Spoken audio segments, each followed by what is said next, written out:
If it's not Rocky and Carlos, then Why did I ship think me that out of answer here. was already Ship written? me out of here. Cupboard full. I'm just gonna have a Romig cupboard. Well, we'll have entirely. Yeah. Just open up. It's gonna be all these just staring at me as I open it. Listen. Ladies and gentlemen, our next guest is a New Orleans native whose coaching career took him from Chalmette High School all the way to the NFL. Bobby April spent more than 2 decades coaching special teams across the league, earning NFL Special Teams Coach of the Year honors twice, and never lost his Louisiana roots. Bobby, it's great to have you here. Great to be here. And before we start, congratulations on the Romig induction into the New Orleans Sports Foundation Hall of Fame. Oh, thank you so very much. much. It's a great, your dad, your brother, Mary Beth. your sister. Yeah, it's really great. And my mom is just over the moon, so she just can't wait to be there. But thank you. I'm sure she's very proud and always has been. I appreciate that. All right, before there was NFL, there was Chalmette, right? Absolutely. When you think about the kid who grew up here in Chalmette, you played at Nicholls and started coaching at Chalmette High. What people or experiences from those years do you think made you the coach you eventually became? Who are those folks that made Bobby April the guy he is? Well, I would say first and foremost, I have anybody from Chalmette's going to brag about Chalmette. Right? You've never met anybody that didn't think it was the absolute totally agree best. With that statement. So I had the good fortune of growing up there, but I also had the good fortune of having an Irish Channel dad and a lower Ninth Ward mom. Huh. So from them, I became a Chalmette person when my dad got out of the service after the Korean conflict, and he started working at Kaiser. So certainly they're the biggest component. And my grandmother, Ursula Rogers, who used to work at Rosenberg's, 1825 Tulane. Love that. She, I think probably, I don't know, boy, I wish I could ask her. She used to just always have, maybe from Mr. Rosenberg, I don't know. Remember the Wicker Report or the Wicker publication? Uh-huh. I always got it. Street and Smith, I always got it. And I think just growing up with just being kind of a historian for a kid at Our Lady of Prompt Sucker Catholic Elementary. Yeah.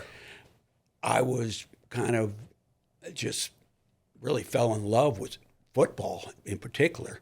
And those Wicker Reports were, for a kid that's 8, 9 years old, that was a pretty good item. Yeah, you tore into that. Yeah, and so I my grandmother primarily, me and her used to go to before there was the Saints, they would have the Detroit Lions and the St. Louis Cardinals playing in a preseason game, and she'd always make sure I went. And then, as we were talking to Keith earlier, the recreation department down in St. Bernard, I don't know any other place, but it was just outstanding.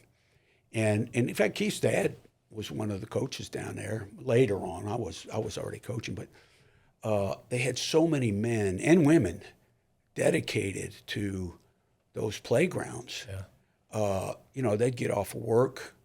Guys might come out there, still had holes from welding in their shirts, and they'd be coaching you. But then later, mothers would work the concession stands, and it was a big item. Yeah, it was such a special community. It was a special and it still place. is. I mean, the St. Bernard Parish community in general, but Chalmette, as you said, and Araby and all the other communities that make up that. And Chalmette High, it had moved down from right across from Kaiser, 1961, 62, really. And it was a big event to go to the games there. Yeah. So, and we also had kind of the influence being at a Catholic elementary, Holy Cross was, of course, they were so dominant in the 60s. But big rivalry. They had so many great players. Yeah. But again, you're speaking to the mentors in your life that really kind of were there for you to be able to develop into the person that you became. Yeah. Rudy Kale was a guy whose sons, it was at Aloysius, your somebody in the Romig family would recognize that name, Rudy Kale. Yeah. He was an outstanding football player and then played at Loyola. His dad was our coach, and tremendous, and had a lot of encouragement. Just some. Yeah. The human kindness of the community. Yeah. You couldn't help it. It sets you off. It sets you in the right, it helped right so direction. much. Well, you've coached for a lot of different personalities over the years, right? Let's Yeah. list those. Jim Mora, Mike Ditka, Dick Vermeil, and others. Jerry Glanville might be the biggest personality. Oh, wow. Of Well, all of them. give me a Bobby April story. Who was the head coach you worked for that taught you something about football or leadership that you still remember today? Well, the guy that technically taught me the game, because when I went into my first job in the NFL, I was not a special teams coach. I had coached the secondary in college. I was at USC. Okay. Then I went to Ohio State, and I had coached the secondary. So I come up as a defensive coach. The only years I coached the offense was the year I was at Tulane. And there's a crazy story about that with Larry Smith. But Jerry really taught me from scratch about special teams, and he was a phenomenal, innately, Jerry's crazy. He's a character, riding a motorbike in on a Monday night, all that stuff, but innately as gifted as anybody in football. And then I think Jim Mora was a super organizer. He was a really well-organized guy. I think I learned to glean, and I was only with him a half a year. And then the guy that, I hate to leave out anybody, but I can't go over everybody, but the guy that really impacted me probably the most as a coach and would be a mentor to me, and still a great friend, really a friend first, but I also idolized him, was Dick LeBeau. I didn't work for him as a head coach, but he played right corner, wore number 44 for the Lions. He's a Hall of Famer. And then, of course, a great coach, 60 years in the NFL. Wow. How about that? Yeah. He was really, as a person, as a coach, and I started, Lindy Infante was with the Bengals. When I first got a job coaching at Arizona with Larry Smith, Lindy Infante set me up with Dick LeBeau, and I used to go up to the Cincinnati mini camps, training camps. Oh, wow. And from 1981 until just a few weeks ago that I talked to him, he's been just a tremendous mentor. Beautiful. Well, so special teams is where you landed, right? Yep. It's where careers can be made or disappear in one day, Yep. right? I mean, Yep. when you were evaluating the bottom of an NFL roster, what do you see in a player that told you this guy may not know it yet, but he's going to make this football team? What was that signal or sign? Well, first of all, the guy has got to really be hungry, because most of the players, they're trying to get to a starting position because their salary's better. Their salary's better. That's an incentive. There's a little more acclaim than, blocking for a kick return and intercepting a pass. So the guy has got to be, first of all, a team player that really wants to, win the battle of special teams. So there's a ferocity, a tenacity that guy has to have. He's got to be really hungry. A guy that's somewhat indifferent, or even if he's really talented and he's a first-round pick, but he's not starting and you have him on special teams, he may not have the incentive to go out there. So I always look for the hungry guys. And two of the best I ever coached, they were just phenomenal. They would not be well known by NFL circles, was Blake Costanza, who was played about 10 years in the NFL. And Blake was that kind of guy. Yeah. Whether it was scout team, whatever. And you knew he was going to be good. I mean, he studied and he was going to come off the line and hit it hard. He was going to, he was committed. And that's really, that's really what you want, a committed group. So I always look for those guys. Yeah. We didn't always keep them, but you also, the whole thing wasn't structured around special teams either. They had to go make plays on offense or make plays on defense too. Yeah. But in the early, that thing changed a lot, Mark. It changed. When I first started coaching, we had most of our starters, and Deion Sanders was our return guy at Atlanta. In today's world, at Deion's salary, they would never put him back there.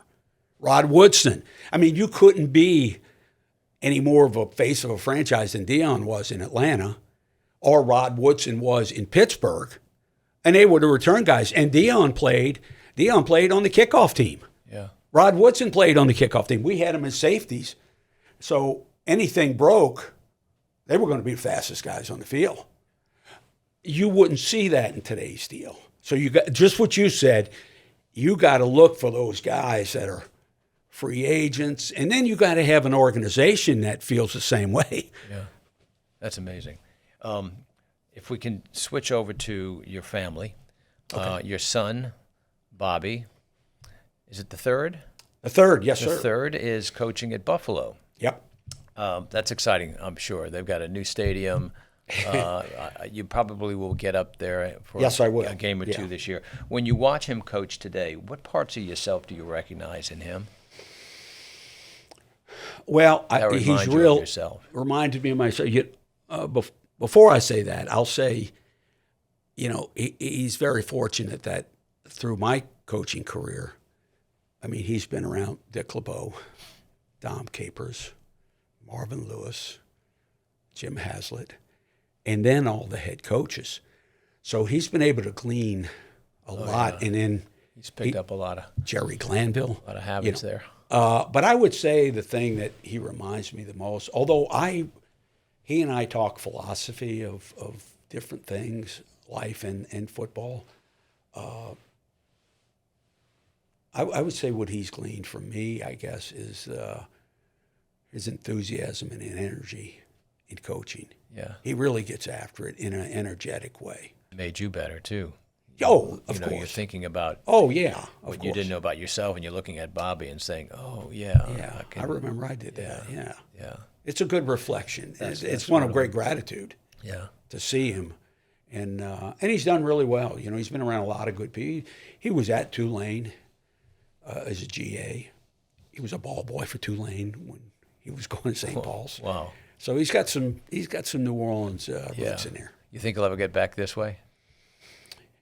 I know myself and his mom certainly hope so. Yeah, that'd be great. We just watched Drew Brees go through the Saints Hall of Fame. I mean, obviously, as a player that played for the Saints, you as a coach for the Saints, what does that mean to New Orleans? Just as a opportunity for people to take another point of pride. Well, I listened to his Hall of Fame speech, and I've listened to a lot of them. I don't know if I've heard a better one. I really don't. They may be. Yeah. But I thought his ability to tie in the community was unlike I'd ever heard. And I can understand why. This is a unique place. But boy, he really tied in what New Orleans is about, and with such humility and gratitude, and the rest of his talk about relationships and about family, neighbors, friends, teammates was the whole theme of what he talked about. And geez, I just was blown away with how impressive that talk was. Yeah. It was filled with humility. Yeah. And you think about the number of people that came up from New Orleans or from really around Saints Nation to be there. It looked like it was the majority were Saints fans. It was In the audience. this is a special place. I mean, you, of course, you've been since Tulane Stadium as a little kid, I'm sure. Yeah, with Dad. That's right. You know, I mean, there wasn't a playoff win until 2000. Yeah. And the franchise started in 67. A lot of hungry people. People love the Saints. Yeah. They love the Saints because they stuck with them through strength and struggle. Yeah, you're right about that. And then, you know, then the it's not a bandwagon group. It didn't come on when Mickey Lomas and Sean Payton got there and then turned it into, you know, the promised land in the 2009 season. They were always there. Yeah. And still are always there.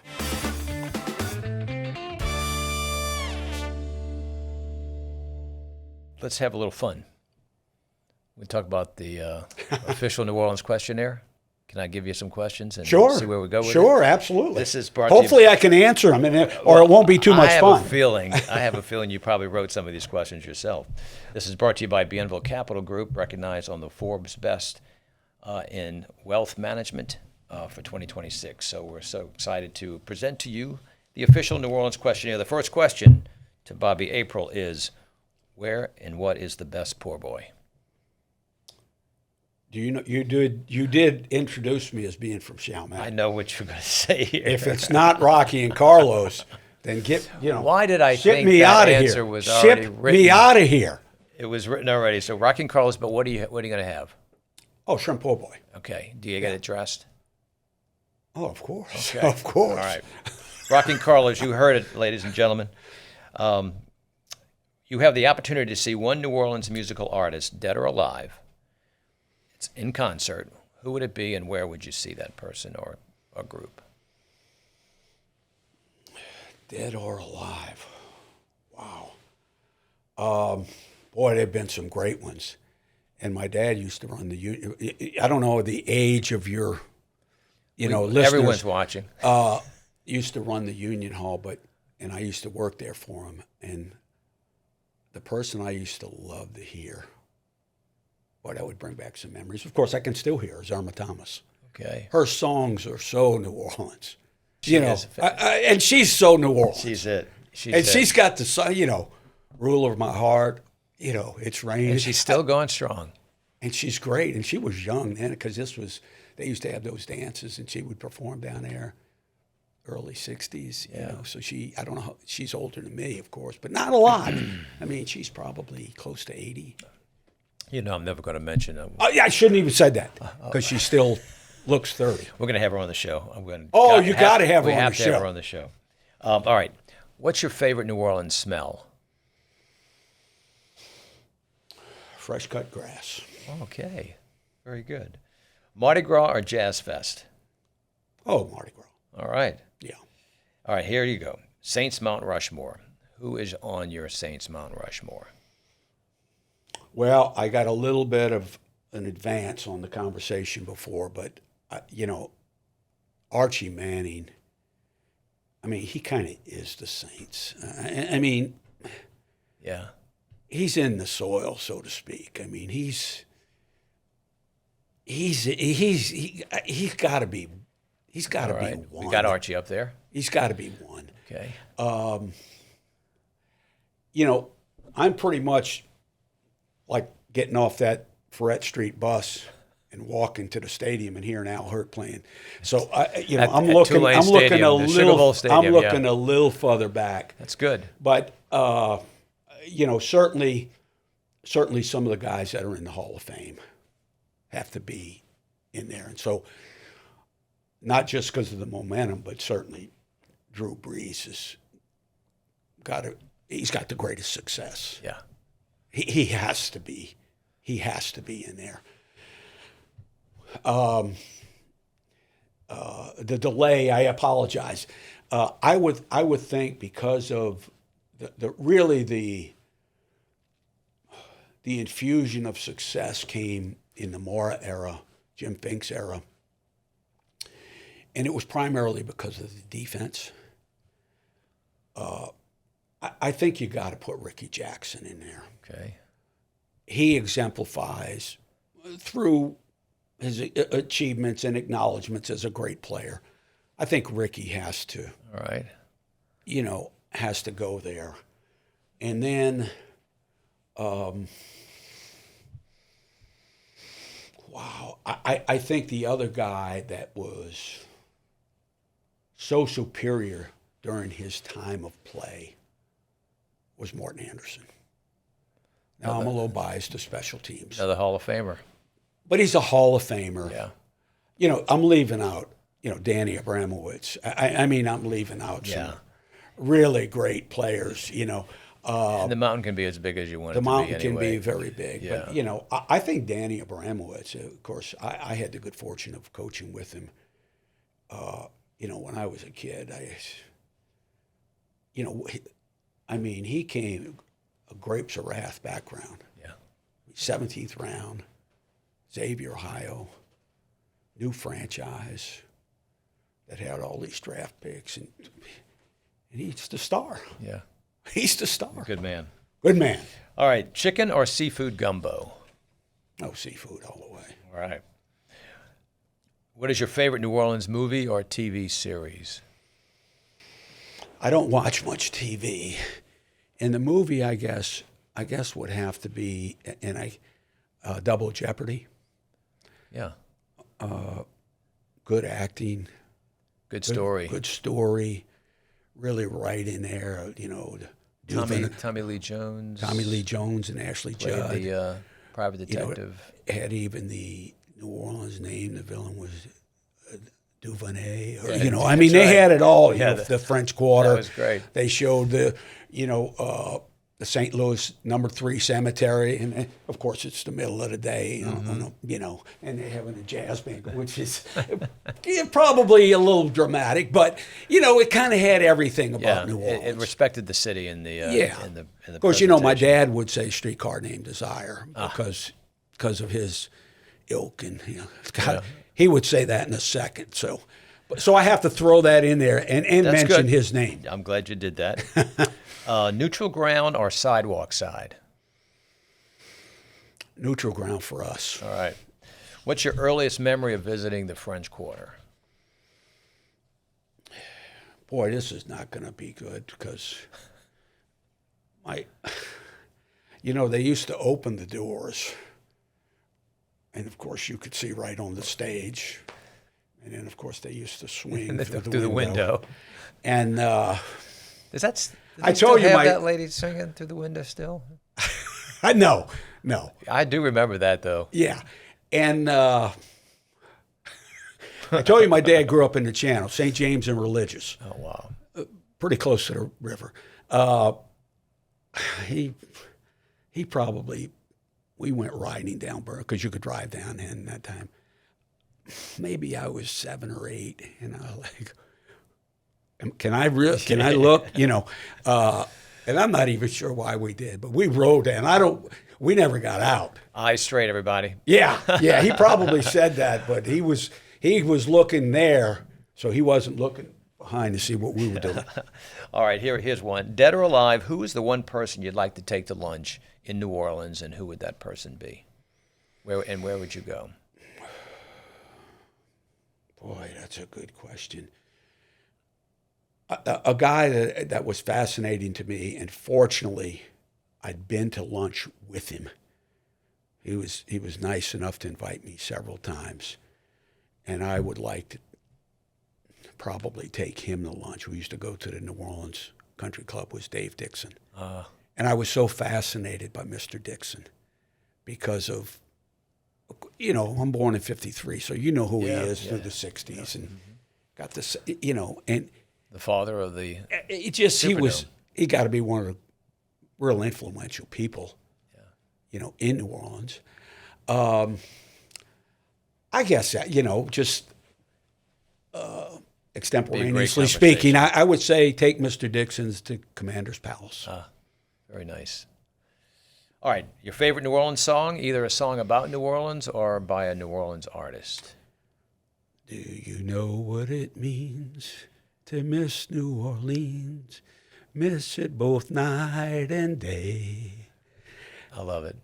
And we got a New Orleans guy singing it. All the time. You know, and of course, there's a couple of real close with Irma Thomas songs in there, But there's so many great artists, I mean, Rolling Stone, Just a Moment of Your Time. I mean, they have so many. Yeah. Just so many. I think you nailed it with, something like that, like for what Miss Thomas has done, or anything like Louis Armstrong, or it's just amazing. Unbelievable. Yeah. All right. What is the one New Orleans food item you can't live without? Red beans and rice. Okay. I mean, these are so any generic. day of the week, huh? You didn't need me to make these calls, but, well, I love it, Yeah. My mother used to always cook it for me on my birthday, and she knew that was my favorite That's meal. beautiful. All right, last question. In 5 words or less, why do you love New Orleans? The people. Beautiful. Thank you. Thank you. It's been a pleasure. Bobby, this has been great. I appreciate you bringing your love and passion for what you've done for many years. 40-something. The stories, we could go on and on and on. But keep wishing you so well and your family and the young coach April up in Buffalo. They got high expectations. I know. I know they do. That's good and bad. But you've got a great family, and my family sends their very best to you as well. Same to you. And again, what an honor for a family to go into the Hall of Fame. Thanks, buddy. First sports family of New Orleans. Yeah, appreciate Congratulations. that. All right, Coach April. Thank you, for sir. being with us. Thank you. Have a great rest of the day. You too. All right. Thank you. Move the chains. All right, welcome back to Move the Chains. Today, joining us and back again is Ross Jackson. We always love having Ross here. He's the host of Locked On Saints and one of the voices that follow the black and gold day in and day out. Ross has been locked in through the training camp, and there's joint practices, and we're now into the preseason with the first game this past weekend. So we've got plenty to talk about, particularly as it relates to the roster shaping up. Ross, great to have you with us. Glad to be here. Thanks for welcoming me back. Oh, it's great to see you again. And because it's so fresh on everyone's mind, let's talk about Drew Brees just for a moment. Anytime. I'm the same way. Your impressions about the whole Canton experience that he had. Yeah, really, really remarkable. I mean, even down to the poise of the speech, obviously, that everybody gets to see. But there's so much that leads in when you're kind of the headliner of a Hall of Fame class, and the get-togethers, the parties, the meetings, everything that goes into it. So for him to go through all of that throughout the week and then to be able to deliver such a heartfelt message was really incredible. And nothing, surprising when it comes to Drew. Yeah. But I loved, him talking about his teammates as the threads that make up the gold jacket. Very Drew-like, his ability to understand. You just gave me chills when you said that. Oh, it's great, right? I mean, big team, little me kind of attitude, everything. You love seeing that. But then also his call out to the city of New Orleans, the special nature of, what we have here as a city, and of course the connection with the franchise and his connection with the community, which is so unique. It was just great to see the way that he kind of encapsulated everything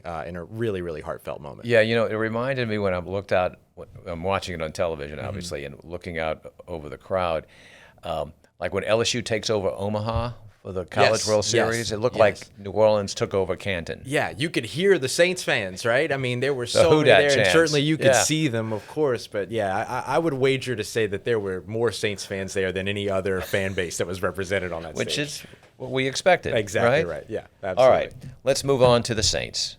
Jacksonville Jaguars this past weekend.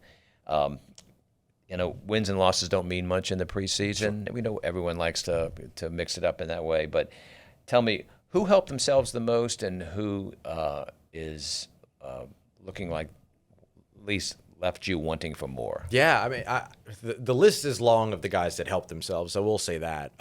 I think to start the conversation at quarterback feels natural, and so I think Zach Wilson helped himself a lot, and that counteracts Spencer Rattler, who you probably still want to see more from. Throughout training camp, leading into the preseason game, it felt like there was almost a gulf in between Spencer Rattler and Zach Wilson, and then that kind of flipped when it came to the preseason action. And I think that the thing that's most important to take away from that, look, we could talk about QB2 battle and all these other things, But I think the thing that's most important is that Zach Wilson has had the least amount of time out of any quarterback in that quarterback room in Kellen Moore's offense, but yet managed to serve as proof positive for what Kellen Moore's offensive system can do, even with Doug Nussmeier calling the plays. And so I think that everything about that, Doug Nussmeier calling the plays, the system working the way that it worked, and Zach Wilson being able to command it so freshly into it, just should give Saints fans a lot of hope and a lot of excitement about what Kellen Moore's offense can look like in the regular season with Tyler Shuck at the helm. Great.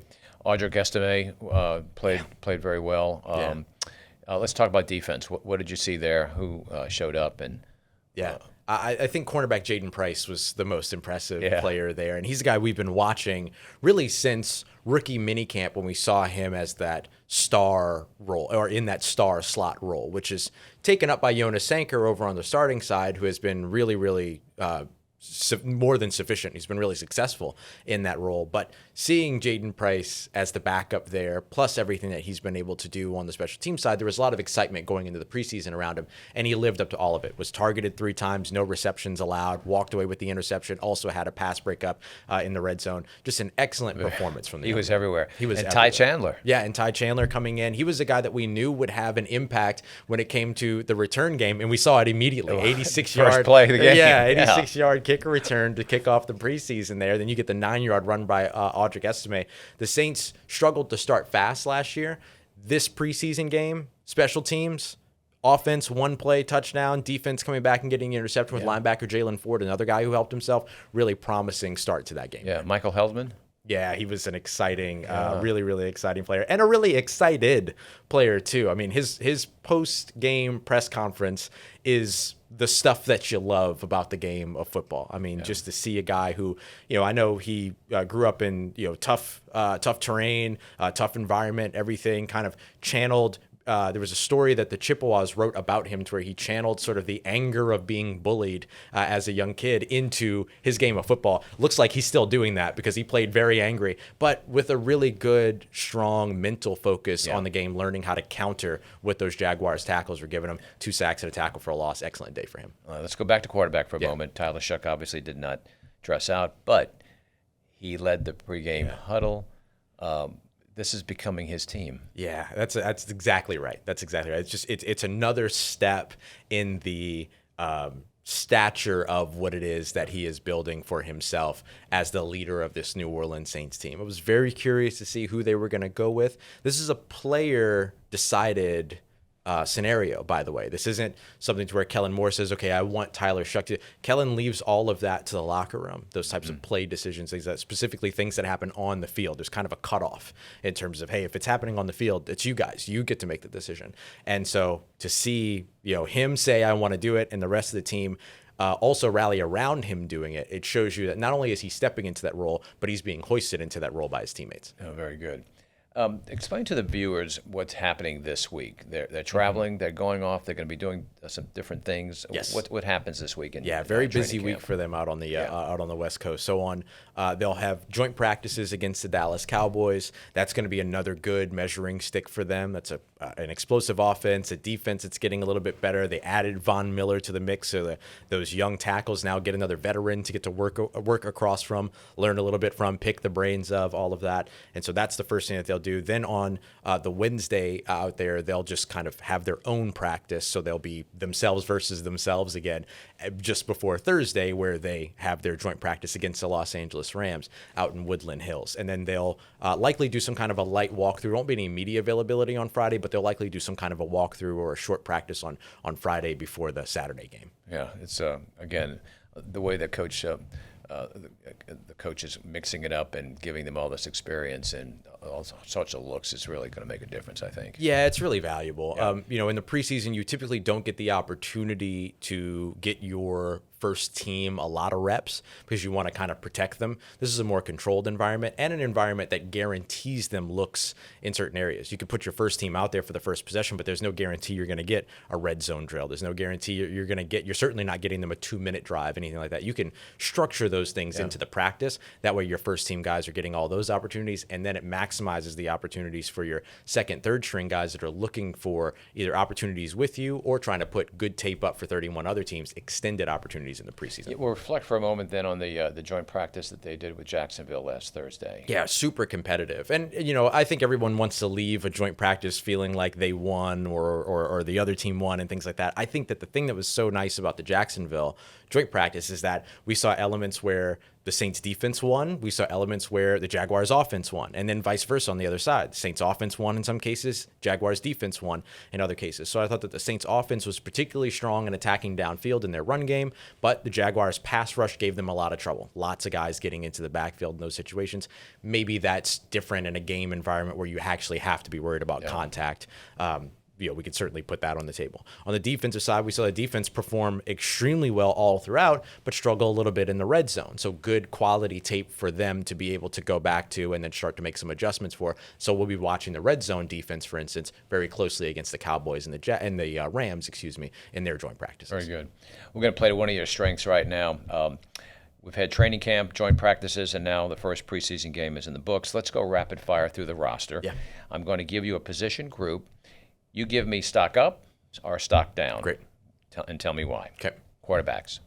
Stock up. I think that the Zach Wilson proof positive of the offensive system says great things about what's to come for Kellen Moore and Tyler Shuck. What did you see in Hunter Deckers?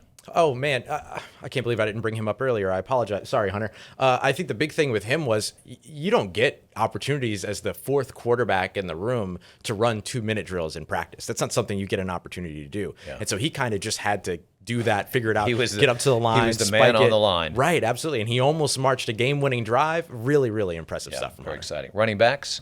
I would say I got to go stock down only because we don't know the severity of Audric Estime's injury right now. And that room is already so banged up with Devin Neal dealing with the hamstring injury, Kendre Miller dealing with a back injury. So the depth of it, I'm going to say stock down. The top of that room, though, is still so strong that they can take their time figuring out what's going on. Very good. Wide receivers and tight ends. I got to go stock up for both of those. Maliki Monteval didn't necessarily have the day that we expected him to have in the preseason, but he's been excellent throughout training camp. Oscar Delp getting his first touchdown. Wow. Oscar was everywhere. Right, and he was all over the place. But then these wide receivers, you could see the depth. The three rookies, Chris Olave, Devon Vele, but you saw nice performances from Bub Means for 4 catches for 77 yards. Might have had a touchdown, who knows. Then you also had a strong day from Trey Palmer, really strong day from Kevin Austin Jr. as well. Jalen Cropper had a nice day, so I think the depth of that room really stood out. Offensive line. I'm going to go, what do I want to do for offensive line? I'm going to go stock down for right now. Easton Kilty, Awesome Richards, William Sherman all had really strong days. I think, though, that what we've seen during the joint practices is that the depth without Dylan Radins is suffering a little bit, but these guys still have a lot of opportunity to develop ahead of them. So stock down for now, but I think that can be an upward arrow by the time the preseason's done. Defensive line and edge rushers. Stock up on that. I mean, Mike Heldman, Garrett Nelson, both those guys were excellent off the edge. Kristen Miller looked really, really strong in the interior of the defensive line. That was a place where they needed the opportunity to impress, and I think they did that. And especially with the injuries that have piled up at that position too, seeing that interior defensive line hold up so well was really promising. Good. Linebackers?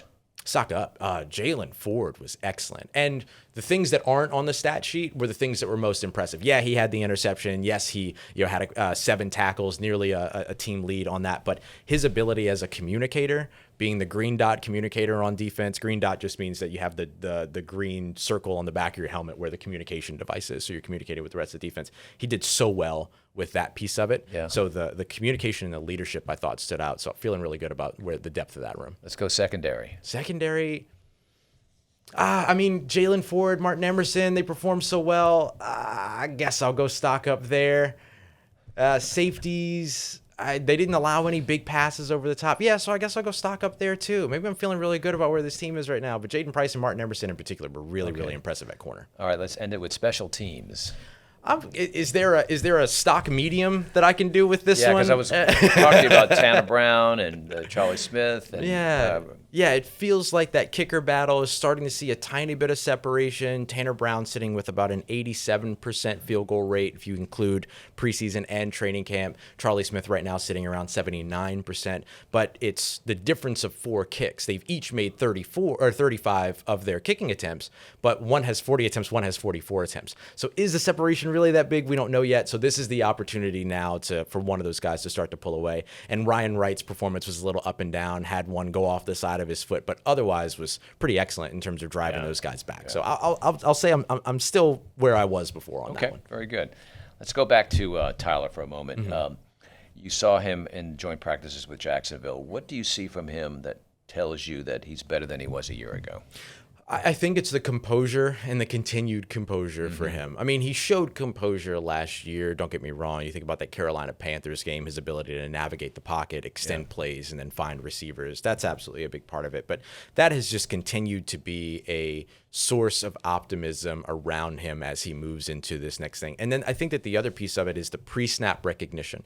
He mentioned that during the joint practice, one of his big completions to Chris Olave, of which there were quite a few between him and Chris, was a play where they actually had 3 plays called as he went to the line of scrimmage. And then based on the look of the defense, effectively either stayed in that first play call or had to check to another play call. He checked to another play call, which led to the big downfield completion. So for a second-year quarterback, to go to the line of scrimmage with that, to manage all that, understand what you're seeing. And of course, remember, pre-snap look isn't necessarily what you're going to see post-snap either. So there's a bit of a level of anticipation that has to come with that. It's not just, oh, they're in this look and therefore this. It's, oh, they're in this look, which means they typically do this, so that means this. And so there's a level of like extra kind of fill-in that you have to consider.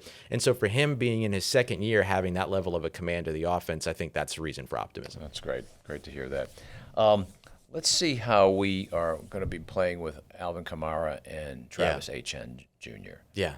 What do you see that? That's like the buddy system happening. Yeah, absolutely. We're going to see it. You're definitely going to see a big time tandem attack with these two. I do think that it's going to be more weighted towards Travis Etienne Jr. at least early on in the season. We'll see how things progress over the course of the year, but it has consistently been the order of operations has specifically been Travis Etienne Jr. and then Alvin Kamara. And so I would say that if we were putting percentages to it, if it was just between those two, I wouldn't be surprised to see about a 60-40 split. Obviously, that adjusts a little bit because you're getting a third, maybe even fourth running back involved. And that could change the way Alvin has his career happening here. I mean, you think about the way the Saints may use him could actually extend his career. That's exactly right.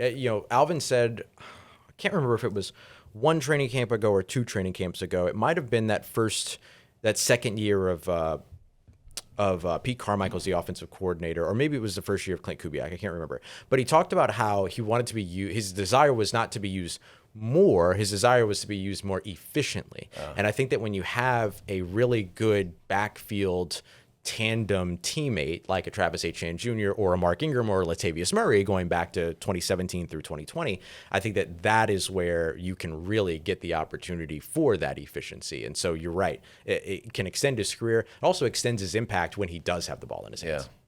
Let's go to training camp for a moment and what Saints fans, and they've been coming out in droves as you see that, which is so fantastic, and it really builds that enthusiasm. What are fans not talking about right now that they should be talking about? Let's see. I think I'm going to go with Brandon Staley on this one. Brandon Staley has been a head coach in the NFL before. He was a top-level defensive coordinator with the Rams, pioneering the number 1 defense. Now, he had some great personnel to work with, of course, but you still have to use those pieces correctly. And now we're seeing not just the kind of top of the roster excel in his system, but also kind of the mid-level of the roster start to excel in his system as well. I think that is something. And by the way, he also didn't call the defensive plays during that first preseason game. It was defensive pass game coordinator Terry Joseph, son of the city himself. And so really shows you sort of the symbiotic nature amongst that coaching staff. Everyone's seeing the same thing, players seeing the same thing. I remember Coach Moore saying something about that at the post-game press conference, how he was happy to see Coach Joseph doing Yeah, that. yeah. And so it's just, I think that when it comes to Staley and his system, the way that he communicates, everybody's on the same page. Yeah. It doesn't seem like there's any confusion on anything. And that is not an easy system to learn as a defensive player. You're not just calling cover 3, you're going out there in a cover 3 shell, but then you're making all of these adjustments based on, which side of the field has more pass catchers, where's the strength of the offense, what's the alignment of the 2 wide receivers on the right side, all these other pieces. There's so much that goes into the adjustments there that, as a defense that has several communicators as a part of it, you really all have to be on the same page. I think he's done an excellent job with that. Yeah, very good. All right, we're putting you on the spot to finish this thing. Forget the safe answer now. Give me your hottest Saints take right now. Something you believe today that might sound a little crazy, Yeah. but you think we're all going to be talking about in a few months down. Well, my hottest Saints take used to be Jaden Price making the 53-man roster, but now that feels obvious at this point. Okay. And so I guess my hottest Because one we're going to now- have you Oh, back to talk about this, whether it came true or not. Absolutely. Let's do this. The New Orleans Saints will have 2,000-yard receivers in 2026, Chris Olave and Jordan Tyson. I'm not worried about the hamstring injury. It stinks for him, but as soon as he gets back out on the football field, I think he's going to be an electrifying, dynamic receiver that's still going to be able to, a la Odell Beckham Jr., his rookie season, put up some big numbers you're in the making this games that he exciting. plays. And, Yeah, Tyler Shuck's going to have a blast with that. Right. Yeah. Oh, So I hope that's going to be a fantastic. good one. So there you go. There's my All hottest right, one. Ross. Well, thank you for joining us again and helping us break down what we're seeing from the Saints so far. Y'all, you can keep up with Ross Jackson and his daily coverage on Locked On Saints throughout the season. Catch him on Instagram as well at Ross Jackson NOLA. Ross, thanks again for being with us. And, you're becoming like a regular. And we're going to be giving you some more cups to take home. I can't wait. You'll have a complete cupboard full of... I'm just gonna have a Romig cupboard. Well, we'll have entirely. Yeah. Just open up. It's gonna be all these just staring at me as I open the door. Listen, love having you, and your insight is so valuable to us. We appreciate it. Thank you very much. Glad to be here. Have a great anytime. day. You as well. All right, man.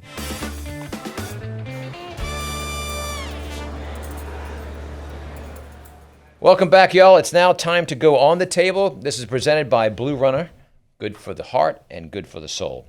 Our next guest has spent 5 decades helping people to one of New Orleans' most iconic destinations.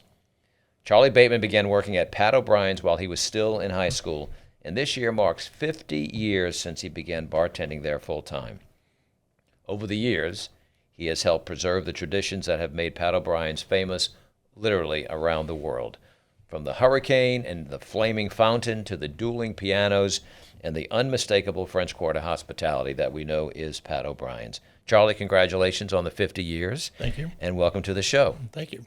It's great to have you with us. 50 years at one place is pretty extraordinary. It's been a great journey. It's been like that. It's been very memorable. Yeah, what does that mean to you personally? I mean, Pat O'Brien's is my life. I mean, when you're in that type of business, hospitality business, you got to be dedicated to it. And I've learned to love it in the very beginning. I had some great mentors in the beginning, and that taught me the business and taught me what's it all about. Then as you get into it, you really understand what it's all about. And then you meet these wonderful people from all over the world. Yeah. You just want to keep doing it. Yeah, you started while you were still in high school, but even earned a degree in criminology along the way. I was actually law enforcement. Law enforcement. Yeah, At what point did you realize that hospitality and Pat O'Brien's in particular was going to be your life's work? Well, let me say this. When I was a little kid, my dad he had a bar and restaurant on the Irish Bayou. I was, when I was in my early teens out there, so I used to help behind the bar and in the restaurant there. So, and that was the beginning of my love for the business. So. Yeah, well, Irish Bayou, that was some good places to go fishing too. Oh yes. Oh yeah. You began bartending full-time then in 1976, Right. if my research is correct. What was the French Quarter like back then? French Quarter was, it was different. It was the same but different. Let's put it like this. The hospitality business was, more booming at the time and stuff like that. And the drinking age was 18 back then, so it was a whole different clientele per se, but like I used to tell people all the time, I'll never lose a customer. They come back at some time in their life to me. So, but back then, we just had that young college crowd and everything in the place. It was fun. Yeah, I times. know. You've probably a lot of viewers right now watching this can reminisce about the first time that they went to Pat O'Brien's. I remember my first time, and of course, you have to have the Hurricane. You have to have the Hurricane as the drink, and there was a place that was right next door to Pat O'Brien's that sold Chinese food. I think it was. Tekiati. Tekiati, because the egg rolls came in very handy after you've had a couple of hurricanes. You had to get those in your system. We saw a lot of aftermaths of Tekiati. So You saw a lot of aftermath. Yeah, thank God for Tekiati. So many people immediately recognize the Hurricane when they come into the courtyard. I mean, that's like they're looking for it. But something else they recognize, and that is that fountain. What's the history of the flaming fountain? Well, the fountain was put in before I started working there, before I knew the people there. But the idea of the fountain back when was supposed to be a champagne glass, and as it would light up, it was like being like it was flaming up. So the lights changed colors, then flame. So that's basically what it was. Yeah, it was like us moths being drawn to the light. Exactly. Come into the patio. I tell people all the time, patio, there's really nothing out there, but people sit there and stare at the fountain all night long. Yeah. Best entertainment. Well, it's a in the great world. atmosphere. Sure. I mean, as you walk into the main, entranceway, you can go to the left to the, you call that the main bar? Main bar, yes. The main bar, which has got its own atmosphere. The main bar, we call it the Locals Bar. The Locals Bar. And then on the right-hand side, Piano bar. the piano bar with the dueling pianos.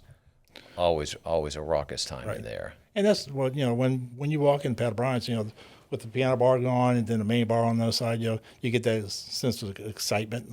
And usually the piano bar has usually a capacity most of the time. People just find their way out in the patio. Once they get out there, they get memorized with the fountain. You sit around the fountain no matter what the weather's like. I mean, even it can be a cold evening. It's you get close to that fountain with the flames and I still go out there and sit at any time just with a good drink. sit Yeah. back. Take us through some pretty difficult times. You were there for Hurricane Katrina, obviously. What do you remember most about the reopening part of that? Well, the Katrina was a scary time. It happened so fast, and those things you don't prepare yourself for really. And so me and my wife went to Memphis, Tennessee. We actually had a Pat O'Brien's in Memphis at the time, and so we went up there that night. Usually, I never leave for hurricanes. That morning, that Saturday morning, I think it was. They were sitting there poking me in the face and, "Dad, we gotta get out of here." Yeah. So anyway, when we got back, I immediately got a hold of our project manager, and we finally figured out a way to get back into town. So because I had to get there, I just want to see what happened. I had people staying there actually. I had my sales staff. They had no place to go, so they stayed in the bar during the hurricane. But the aftermath of that was the most difficult part. We were closed for 2 months, and we spent a lot of time just cleaning the place, getting it back in shape, and we lost a bunch of trees in the patio, and all kinds of stuff went down. But the biggest thing, Sonny Austin was the owner, and I actually went to his house in Mandeville and said, Sonny, we got to get open back up. And I never forget him telling me, so this is going to be a couple of years, so, it's going to be bad. And I sat there and talked to him, and then finally I convinced him to reopen on the 1st of November after the hurricane. And the problem I found was there was nothing else happening in the quarter. Yeah. So I immediately started contacting managers from other places like Cat's Meow, Crazy Corner, and places like that. And I said, "Come on, guys, let's just open our doors. They put 2 employees in there. At least let's open up, because people won't go there just because of Pat O'Brien's. They want other places." And within a few months, I had about 4 or 5 other places open, and people slowly started coming back in. So Yeah, it became like a beacon of hope for Exactly. not only the community but for the nation to see that New Orleans still had life. And we had a lot of people in town. We had a lot of volunteers in town, a lot of people. And, they were looking for some place to go relax after working all day long and stuff like that. So Yeah. All right, so you've seen a lot of celebrity-type faces through the doors. Any you wish to share with us, or anyone that comes to mind that, oh, yeah, I remember that one? That's probably the most asked question of me, but there's thousands of them, You know, I guess one of my favorites was Rodney Dangerfield. He used to pop in there every so often, and he did. You gave him respect there, right? He did his act. He came in, he did his act. He made sure he went to every table. He went to the piano bar, went to every table, and sat there and did his act and everything. And nobody bothered him at that point. But every time he'd come in, he'd come on Sonny or myself, and he'd sit in the main bar, and then new people walk up and he'll do his little act. He was like one of us. Exactly. Yeah. Numerous celebrities. Barbara Streisand was there. Michael J. Fox. Yeah. Bette Miller. I mean, I can You see them all coming, yeah. Well, that's such an important stretch of St. Peter's Street, right? You've got so many things happening there with Preservation Hall. And the cool part about them is the reason they love coming there so much. I had strict rules with my employees that don't bother them. Help them out as much as possible, and they felt safe there. They felt like they weren't being harmed on by a bunch of people and stuff like that. Yeah. So. As we were talking before we came on the air, the Sugar Bowl committee hosts an annual event, obviously for the spouses of the two teams that play. And one of the events that we've done historically is that we bring the two spouse groups to the to Pat O'Brien's, Right.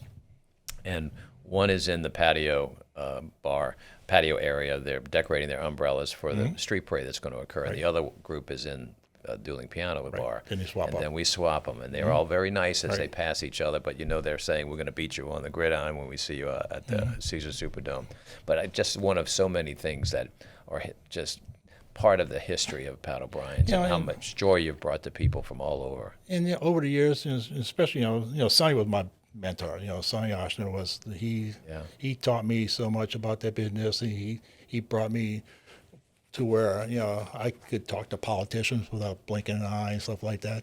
And he always looked at ways to get people into the bar with some type of advertisement thing, and that was one of the things that we did.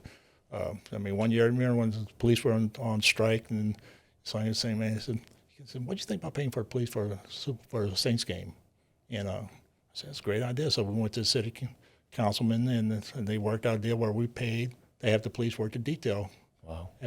And we kept it secret for about then it broke out. But those type things that we enjoyed doing. We're such a strong member of the community. We appreciate that. After 50 years, you've mentored generations of hospitality professionals that have come through the doors. And you've shaped an institution that is part of New Orleans as much as any major piece of architecture in the community. What do you hope people that you've worked with carry forward? What's that lesson you hope that they take? The lesson I hope they carry with them is number one, how important it is to be nice to people and treat people with respect. I preach that to my managers, my employees every day. I said, treat them with respect. Once you start doing that, and once they know that you're a good person, they'll come back. And that's more important than anything in the world. You can have, I tell people, service. If you got great service, you can get by with mediocre food. People are going to come back because of that. And and I had a lot of managers come and go. Some of them got great jobs in other industry, other places like that, and they all come back to me all day and they said, "Charlie, I owe this to you." So. Oh, that's great. It's how you make them feel. Exactly. We all have our memories about our first time at Pat O'Brien's. I do remember the first time a group of us got together. I just didn't buy it myself, but a group of us got the Magnum. Mm-hmm. How many gallons? Well, it's a 3-gallon glass. It's 16 Hurricanes. 16 Hurricanes. I think we had 16 people with straws all around that drink. I was sucking each other's spit.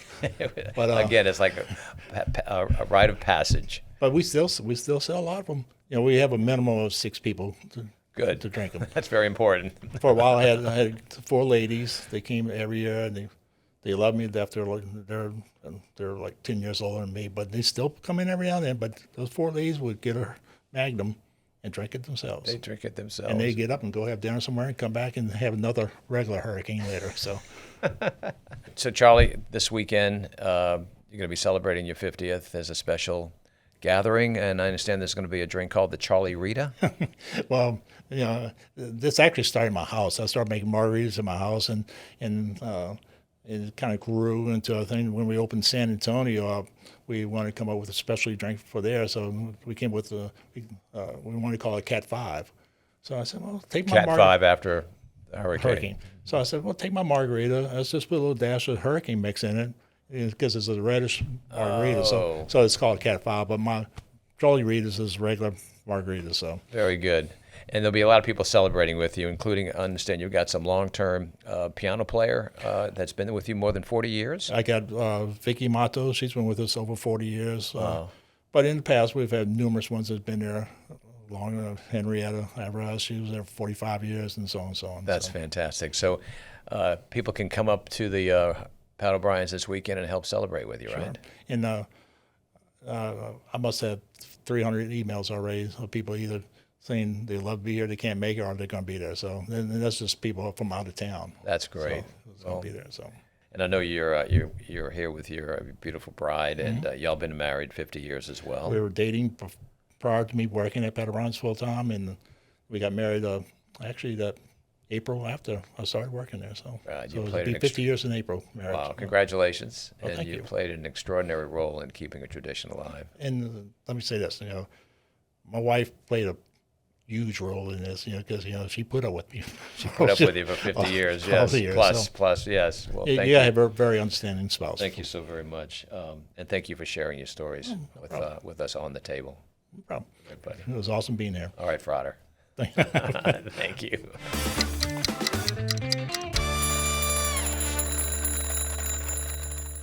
All right, ladies and gentlemen, for more than a century, Catholic Charities, Archdiocese of New Orleans, has helped individuals and families navigate some of life's most difficult moments, from hunger, housing instability, domestic violence, to foster care, early childhood education, and support for older adults. Last year alone, the organization provided more than 400,000 services throughout the greater New Orleans area. And joining us today, I'm so happy to talk about all of this and the needs facing our community, is Cynthia Hayes. She's president and CEO of Catholic Charities, Archdiocese of New Orleans. This is 5 Minutes With, presented by New Orleans & Company. New Orleans, as you know, is built to host, and the Archdiocese of New Orleans is doing its fair share to ensure that families get the services that they need. Cynthia, it's great to have you with us. Great to be here. Thank you, Mark. It's good to see you. Good to see you, too. Your building is in the same parish that I attend, St. Rita, and it's so good to see that activity and that life in that building. Yeah, it's a wonderful space. It truly is. We're actually located in what was the Sisters Convent on the 3rd floor of the school, the old school. And it's only administrative. Certainly our ministries span, all of Metro New Orleans and beyond, 8 parishes. And we're just so fortunate to have our space, our ministry, and to have Father Patrick Carr, right there with us. Yeah. As I said, it's been more than a century that y'all have been in operation, actually since 1924. As you begin your second century, how would you describe your mission today? The mission today has not changed, Mark. We are there. We operate for those who are the most vulnerable. It's social justice at its best. The outpouring of care, compassion, dedication that our staff exude each and every day. Yeah. You're bringing all these individuals, over 5,000 last year alone, men, women, and children, from where they are to a better place. And for me, as the leader, there's no better intrinsic reward than to see that happen each and every day. Yeah, you say 5,000, but the need is so much greater, isn't it? I mean, you're providing 400,000 services to these 5,000 men, women, and children, but to me, the community probably has even greater needs than that. Absolutely. There is a greater need. And we do have other nonprofits that are helping here in the city, doing a great job of that. We do it's a lot more collective. It's a lot more that we do. Yet at the same time, you only have the bandwidth to do so much. Yeah. You know, and we resources will yeah, will drive those decisions. absolutely. Right. Well, you hear Catholic Charities, the term Catholic Charities, but you may not realize that it's much broader than that. The organization is. What are some of the services that might surprise people to understand what Catholic Charities is all about? Well, and thank you for that question, because one of the things that we need to be a little bit more conscious of marketing is all the services that we have. You can go to the website and you can see everything, but to really understand each and every component. Therapeutic family services, for instance, that's foster care. It's finding loving homes for children who need a foster home. And what I'm really excited about right now is that we're actually enlarging foster care in a way. Not necessarily within that program, but we have a property that we're going to be utilizing for those who are actually aging out of foster care. It's kind of, okay, this is it, and they don't have a next step. Where do you go from there, right? Yeah, they don't have a next step. So through our division director, Stephanie Mills, who's fabulous, we've been working very, very hard at this effort, and we'll be real this fall, to take those in their last year of foster care and to begin some really intense case management with them. Not only case management, but workforce development, financial stability, to bring them through 18 months to 2 years of being able to be independent. And so I'm really excited about They're basically that. aging out of the foster program, Correct. and they're at a cliff basically, and we need Correct. to find what their next step is. Correct. Wow. Correct. Your programs address both urgent crises and long-term challenges. How do you help someone move from needing immediate assistance to that greater stability? You just mentioned something similar in the foster care program, but you really want to build that stability and independence. And that isn't an easy task. That could be food, Yes. It could be food. It could be housing. It could be pregnancy services. It's really, really case management is really where it's all about. And I have to underscore the fact that we have outstanding, dedicated staff members who, this is a vocation. Yeah. It's truly a vocation. They love what they do. They love the people they serve. And just like I said previously, they want to make a difference. So it starts there with case management, support for them, behaviorally speaking. And then from there, assessing what are those other needs. Because even with homeless, it's transitional housing. We're getting them to the point where they're going to be able to be on their own. And what I would like to do is see even more of that, grow our ministries and do more of that. Let's help them behaviorally speaking. Let's help them with their, get a job and to be financially stable. Right. I remember this past holiday season, we did an event with you, with one of your service organizations at Delacroix, the restaurant Delacroix. Describe that typical outing and how that comes together and what that was all about. Sure. And thank you for being there. I'll play your Santa Claus anytime you want. We appreciated that opportunity, and it's St. Rosalie. It's a home for women who cannot really function on their own. They have disabilities, intellectually, even medically speaking. And to sit there and watch the smiles, the joy that opportunity brought to them was phenomenal. Yeah. And that's just one small example of you bringing joy and, again, making someone's day much brighter. Absolutely. And you do that hundreds and hundreds and hundreds of times. Absolutely. That's amazing. Let's talk about Project Save. Yeah. Project SAVE provides emergency legal representation to survivors of domestic violence. Why can't access to an attorney? Why is it such a critical part of this whole process? And what does Project SAVE actually provide? Project SAVE provides legal services for those who have experienced or are experiencing domestic violence. It's an arm, it's a support, it's to get them through that process. Whether that be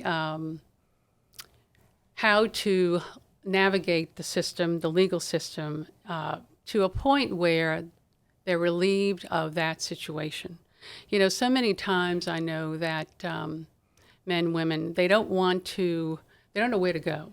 Yeah. They don't know who to turn to. And it's word of mouth. It's actually, Project SAVE is downtown. It's near the court. And so our attorneys, there are only 2, are there looking for those individuals who really are in need of their care, of their support, of their legal expertise. And we've had tremendous success with the program. Allison Tuttle, who is the leader, she's the program director. She's outstanding. She's an attorney who's won awards. Just so proud of her and her efforts. And how does one come to find out about Project SAVE? It is, like you said, word of mouth, but are they also being provided assistance either through their parish or, how does one get information about Project SAVE? Allison does a great job of interacting with the community, with allowing them to know what we can provide and what we do provide. So she's constantly marketing. She's constantly sharing the story of what we can provide to those who are in need. Very good. All right, let's talk about your connection to New Orleans. It runs pretty deep. You earned your master's degree at LSU New Orleans. You spent 27 years or so working at Tulane University and the School of Medicine. How have those experiences shaped your relationship with the city? How do you personally stay connected to the city? And we'll talk about how you enjoy the city, but let's talk about Sure. your growing up and your education here. Well, I feel that I have been formed first and foremost by my dad. And I'll share a story.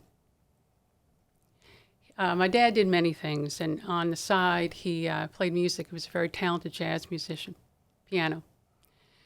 And there was one evening, I was a young girl, that he was out doing his thing. My mom and I had previously bought a nice warm coat for him, so that with sometimes, even in New Orleans, it gets really, really cold. But beyond that, he did his thing that evening. On the way to his car, he saw a homeless man on the street who was shivering in the cold. He took his new coat off and he gave it to that homeless individual. The next morning, being a Sunday, we were all getting ready for Mass, for church. And my mom said, "Frank, where's your coat?" And he told us the story. Well, that stayed with me for my entire life, and that's the role models that I had in my parents and also in my grandparents. Experiencing New Orleans is a personal experience. Everyone sees different things. I witnessed at UNO, even going to my own car, those who were begging, those who were really in need. And it just reinforces the need, certainly, but it also reinforces how blessed we are. You don't take anything for granted. I have 3 sons, and they go to Jesuit High School, and they went to the Thanksgiving drive. Those boys see it firsthand, delivering those baskets and seeing the poverty that we have in this city. And those are the types of experiences that are life-changing. Yeah. And they direct you. That's an amazing program that Jesuit does each and every year. You've got so many different organizations you can speak about. I know it's like asking to talk about your favorite child. Give us a mission story, a story that comes to mind right now about the day-to-day work that Catholic Charities is involved in. Well, there are so many stories for sure. I'm going to look at our PACE program for seniors. PACE. It's a program or all-inclusive for health care for the elderly. It is actually what I would term as daycare for seniors. And one of the stories that I'm going to share is, the door opens and there you are. It's a happy place. But there are some serious issues with some of those we take care of each and every day, dementia being one. When Archbishop Cecchio was here for his press conference, he visited PACE that afternoon and with Archbishop Bateman. And just to see that connection, and he blessed every single one that was there. Families are being helped by that. Daycare is the same way, to find really good daycare for your baby. It's peace of mind once you find that. Here, on the other end of the spectrum, finding a place where you can still do your work, you can still have peace of mind knowing that loved one is being taken care of. They're being picked up, they're being dropped off, but in the meantime, they're being fed. They are being entertained. They have medical staff who are actually checking everything out, making sure they're taking their medications, dispensing the medications. And so that's just one aspect of what we do for the community. So it's those who don't necessarily qualify for assisted living. And actually what I should inject, which is probably intrinsic, is that most of who we serve are either at the poverty or below poverty level. So this opportunity is a wealth to them. Thank you for sharing that. For someone watching who needs assistance or wants to volunteer or donate or help a foster a child, what is the best first step? The best first step is to contact us, and we do, on our website, we do have a telephone number, a hotline, so to speak. We have a case manager who monitors all of those calls and connects that individual with the ministry where they need to go further and gain the help that they need. If, in fact, as we already spoke about, there isn't a match for their needs, let's just say, we have a wealth of other opportunities, other nonprofits, other agencies that will help them. So you help liaison, facilitate, Correct. advocate. Correct. And for anyone looking for information, where should they go? The website would be the first. The website is a wealth. Good, and that's www.ccano.org. Correct. That's correct. Correct. All right.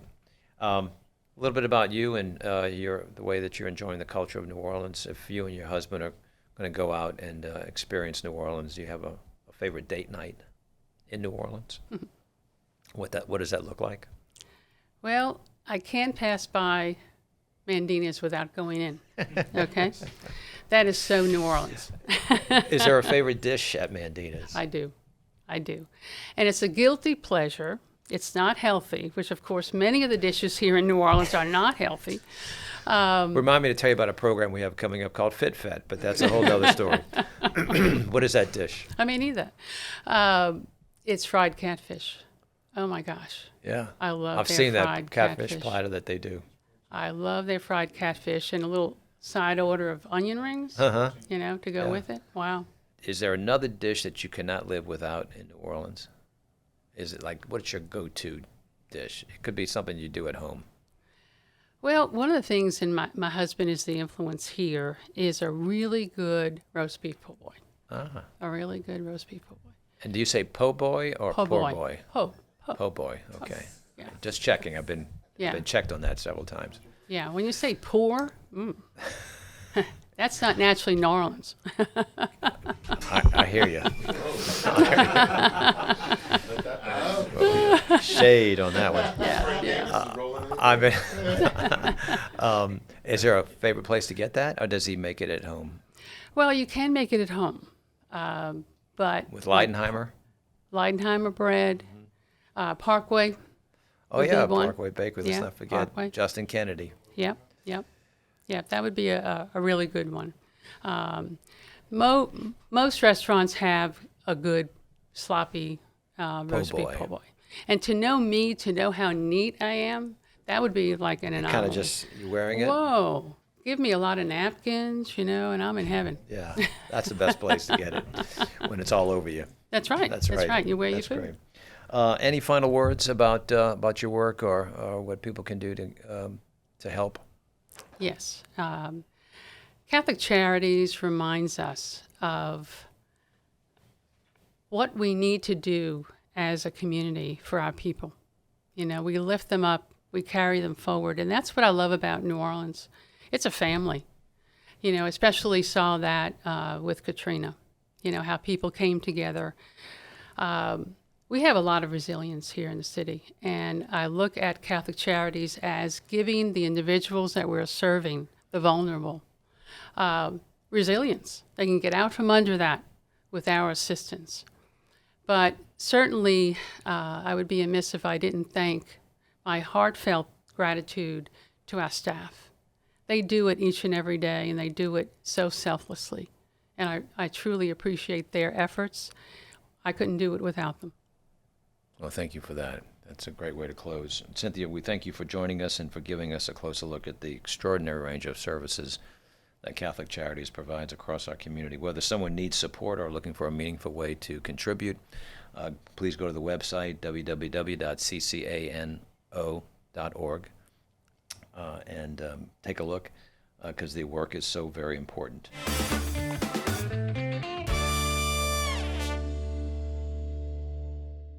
And now, let's go to April Dupree to find out what's happening this week in New Orleans. Thanks so much, Mark. Here's where to eat, drink, and of course, play this week in New Orleans. Culinary continues this August, and this week we've got brunch on the brain. If you want a classic New Orleans version, start in the French Quarter with Antoine's, Galatoire's, or Muriel's. White tablecloth, old school charm, and a brunch that comes with a little history on the side. For a neighborhood kind of vibe, try a Chafalaya, Katie's, or Biscuit and Buns on Banks. These are places for comfort food, regulars, and a brunch that doesn't need to be too formal to be memorable. If you want something with a little more polish, Commander's Palace, Jack Rose, and Patois are all great options for brunch that feels a little extra special. And if your weekend takes you towards City Park, Cafe Degas, and Ralph's on the Park give you two beautiful ways to ease into your day. Saints preseason football is underway, and the Black and Gold head to Los Angeles this Saturday to take on the Rams. For those of us watching from New Orleans, there are plenty of places around town to catch the game with a cold drink and a little preseason optimism. If you're starting in or near the French Quarter, swing by Organic Banana in the French Market first. It's the perfect way to beat the heat with a smoothie, frozen drink, or something fresh before you post up for the game. From there, find a French Quarter bar with a screen, or head uptown to Fat Harry's, Henry's Bar, the Bulldog, or Cooter Brown's for a perfect game day drink with a crowd that understands the assignment. In Mid-City, Mixed Irish Pub, Finn McCool's, and Bayou Beer Garden give you plenty of room to settle in, watch the game, and make a fun-filled Saturday. And in the Warehouse District, the Rusty Nail is another easy pick for cold drinks, big screens, and a crowd ready to get back into football mode. Beyond game day, the weekend has live music, vintage finds, and plenty of reasons to get out around town. Starting on Thursday with porchside performances at the New Orleans Arts and Memorial Convention Center. This free outdoor evening concert series takes place on the Heritage Porch with Rockin' Doopsie and the Zydeco Twisters performing this week. On Friday, La Fiesta del Verano featuring Magic Wand brings Latin music, culture, and community to the Fillmore for a night built around celebration. Also on Friday, Tipitina's Free Friday concert series continues with Steve Kelly and Zooms. Then on Saturday and Sunday, the Louisiana Vintage Festival returns to House of Blues with more than 50 vintage vendors over 2 days of shopping. Day one brings the classic vintage market with teas, trinkets, handbags, and special finds. Day two leans more into costume season with vintage pieces ready for their next big moments. For more information on where to eat, drink, and play this week, visit neworleans.com. Back to you, Mark. Thanks, April. And now for something positively New Orleans.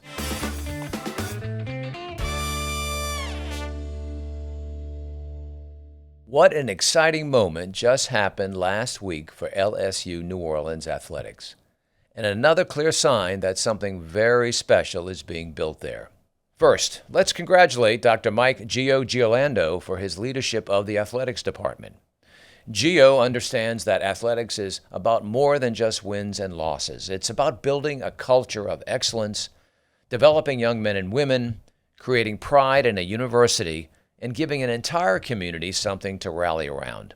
And that culture is certainly taking shape under the leadership of Coach Stacy Hollowell and the men's basketball program. And now we have celebrated another important step forward with the addition of Irvin Johnson as an assistant coach. For those of us who knew New Orleans basketball, Irvin needs little introduction. He is one of our own, a New Orleans native, a former UNO standout who went on to enjoy a long career in the NBA. And now he comes home to help develop the next generation of student athletes. You know, there's something wonderfully full circle about that. A young man who once wore the uniform of this university, the University of New Orleans, now LSU New Orleans, who took what he learned here to the highest level of professional basketball and is now returning to share that experience, that discipline and wisdom with the players who follow him. That is how traditions are built. That is how excellence is passed from one generation to the next. And it is another example of the momentum we are seeing throughout LSU New Orleans. The team at the lakefront is building the future there, with ambition, with purpose, and with tremendous pride. Congratulations to Gio, Coach Hollowell, and the entire athletics department. And welcome home, Irvin. The future of LSU New Orleans athletics is bright, and I think it's just getting started. And that's Positively New Orleans. That's our show for this week. Thanks to our incredible guests and to all of you for watching and listening. And a special thanks to our sponsors, Blue Runner Foods, Bienville Capital Group, New Orleans & Company, our friends at Visit the North Shore, and their podcast, All the Waves. Go check it out. And don't forget to subscribe and hit that notification bell for all of our new videos. We'll see you next week.